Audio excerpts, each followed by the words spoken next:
वासुदेव विमलामृतधामवासं नारायणं नरकतारणनामधेयं श्यामं सितं त्रिभुजमेव चतुर्भुजं च त्वां भक्तिधर्मतनयं शरणं प्रपद्ये। ओम अवतारण्य श्री स्वामीनारायणाय नमो नमः। ओम श्री हरिकृष्णाय नमो नमः। ओम श्री पूर्ण पुरुषोत्तम श्री सहजानंद स्वामीने नमो नमः। સ્વામિનારાયણ હરે, સ્વામિનારાયણ હરે। સંવત 1885 કાર્તિક સુદી એકાદશીને દિવસ સ્વામી શ્રી સહજાનજી મહારાજ શ્રી ગઢા મધ્યે દાદા ખચ્ચરના દરબારમાં શ્રી ગોપીનાથજીના મંદિરને વિશે વિરાજમાન હતા અને સર્વ શ્વેત વસ્ત્ર ધારણ કર્યા હતા અને પોતાના મુખારવિંદની આગળ પરમહંસ તથા દેશ દેશના હરિભક્તની સભા ભરાઈને બેઠી હતી। પછી શ્રીજી મહારાજે એમ વાર્તા કરી છે, ભગવાનની પેઠે સેવા કરવા યોગ્ય એવા જે સંત તે કેવા હોય તો ઇન્દ્રિયો, અંતકરણ આદિક જે માયાના ગુણ, તેની જે ક્રિયા તેને પોતે દાબીને વર્તે, પણ એની ક્રિયા એ કરીને પોતે દબાય નહીં ને ભગવાન સંબંધી ક્રિયાને જ કરે ને પંચવર્તમાનમાં દ્રઢ રહેતા હોય ને પોતાને બ્રહ્મચર્ય રૂપ માને ને પુરુષોત્તમ ભગવાનની ઉપાસના કરે, એવા જે સંત તેને મનુષ્ય જેવા ન જાણવા ને તે દેવ જેવા પણ ન જાણવા, કેમ જે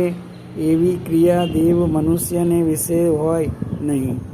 અને એવા સંત મનુષ્ય છે તો પણ ભગવાનની પેઠે સેવા કરવા યોગ્ય છે। માટે જેને કલ્યાણનો ખપ હોય એવા જે પુરુષ તેને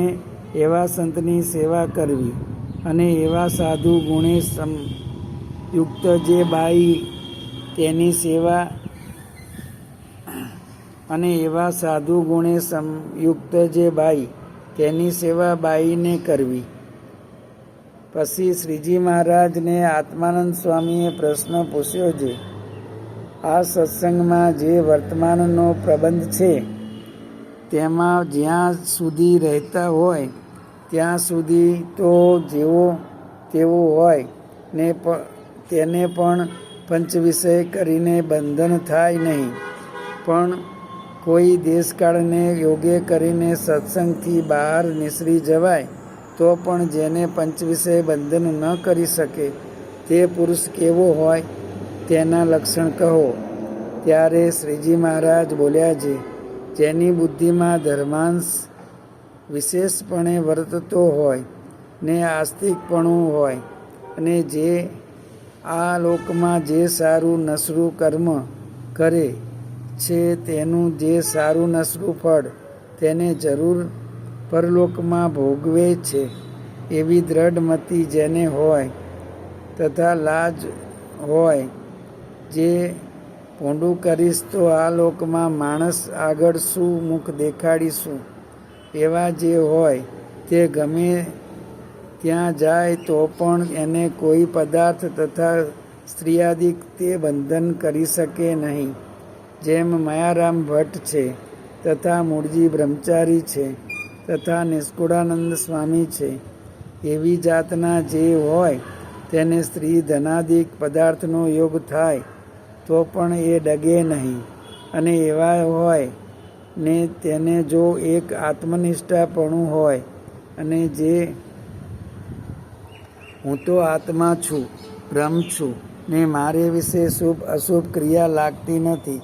હું તો અસંગી છું એવું અંગ હોય, તથા બીજું એમ હોય જે ભગવાનનો મહિમા બહુ સમજે ને તે મહિમાની બહુ વાર્તા કરે ને જે કાંઈ ધર્મ વિરોધ વર્તાઈ જશે તેનો શો ભાર છે। ભગવાનનો મહિમા બહુ મોટો છે, એ બે રીતના જે હોય તેમાં બે રીતના જે દોષ તે ધર્મ પાળવામાં મોટા અંતરાયરૂપ છે, માટે આવી રીતે સમજે તો સારું. જે આત્મનિષ્ઠા પણ યથાર્થ હોય તથા ભગવાનનું મહાત્મય પણ સારી પેઠે સમજે અને નિષ્કામપણું, નિર્લોભપણું, નિસ્વાર્થપણું, નિર્માણપણું એ આદિક જે ધર્મ તેને ભગવાનની પ્રસન્નતાને અર્થે સમજીને દ્રઢપણે પાડે અને એમ સમજે જે હું એ ધર્મને પાડીશ તો મારી ઉપર ભગવાન બહુ રાજી થશે અને જો મને કોઈ રીતે ધર્મમાંથી કાંઈક ભંગ પડશે તો ભગવાનનો મારી ઉપર બહુ કુરાજીપો થશે. એવી રીતે જેનો અંતરમાં દ્રઢ ગ્રંથિ હોય તે ભક્ત જે તે ધર્મમાંથી કોઈ દિવસ પડે નહીં અને એવો જે હોય તેને માયિક પદાર્થ બંધન કરી શકે નહીં અને આવી રીતની સમજણવાળો ન હોય ને બીજો ગમે તેવો જ્ઞાનવાળો હોય કે ભક્તિવાન હોય તેને પણ ધર્મમાંથી કાંઈ ભંગ થઈ જાય ખરો તથા માયિક પદાર્થ બંધન કરે ખરું એ સિદ્ધાંતની વાર્તા છે. પછી શ્રીજી મહારાજ જે કૃપા કરીને એમ વાર્તા કરી છે અમને અહંકાર ન ગમે ને તે અહંકાર ભક્તિપણાનો હોય, ત્યાગપણાનો હોય, વૈરાગપણાનો હોય, બ્રહ્મપણાનો હોય, સમજણપણાનો હોય, વર્તમાન પાડ્યાનો હોય. એવી રીતનો જે અહંકાર તે અમને ન ગમે અને દંભ ન ગમે. તે દંભ તે શું? તો પોતાના હૃદયમાં ભગવાનનો નિશ્ચય, ભક્તિ અને ધર્મ તે થોડા હોય ને બીજા આગળ પોતાની મોટપ વધાર્યા સારું ઉપરથી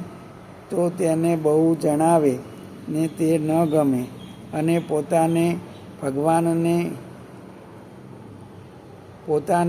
ભગવાનને જે અભેદપણે ભજે તે જ ન ગમે તથા જે નિયમ ધાર્યો હોય તે નિયમને ઘડીક મૂકી દે ને વળી ઘડીકમાં પાડે. એવી રીતે જે શિથિલ વર્તતો હોય તે ન ગમે અને ભગવાનનો મહિમા તો ઝાઝો મોટો સમજે ને પોતાને અતિશય તુષ્ટપણે સમજે પણ દેહથી જુદો જે આત્મા તે રૂપ પોતાને ન માને તે ન ગમે. અને હવે જે ગમે તે કહીએ છીએ જે ભગવાનનો મહિમા તો યથાર્થ સમજે ને પોતાના દેહથી વ્યતિરિક્ત જે પોતાનો આત્મા તેને બ્રહ્મરૂપ સમજે અને ધર્મમાં દ્રઢ રહ્યો હોય અને ભગવાનની અચળ ભક્તિ કરતો હોય અને આવી રીતનો પોતે હોય તો પણ સત્સંગમાં કોઈક કાંઈ ન સમજતો હોય ને ભગવાનનો નિશ્ચય તો હોય તેને મોટો જાણે ને તેની આગળ પોતાને અતિ તુચ્છ જાણે અને વાર્તા કર્યામાં પોતાનું મુખ એ કરીને પોતાની સમજતો કે કોઈની આગળ લગાર પણ જણાવવા દે નહીં. એવો જે હોય તે અમને બહુ ગમે. એવી રીતે શ્રીજી મહારાજ વાર્તા કરીને પોતાને ઉતારે પધાર્યા. ઇતિ વચનામૃત ગરડા અંતિમ પ્રકરણનું 26મું થયું. બોલો શ્રી સહજાનંદ સ્વામી મહારાજની જય.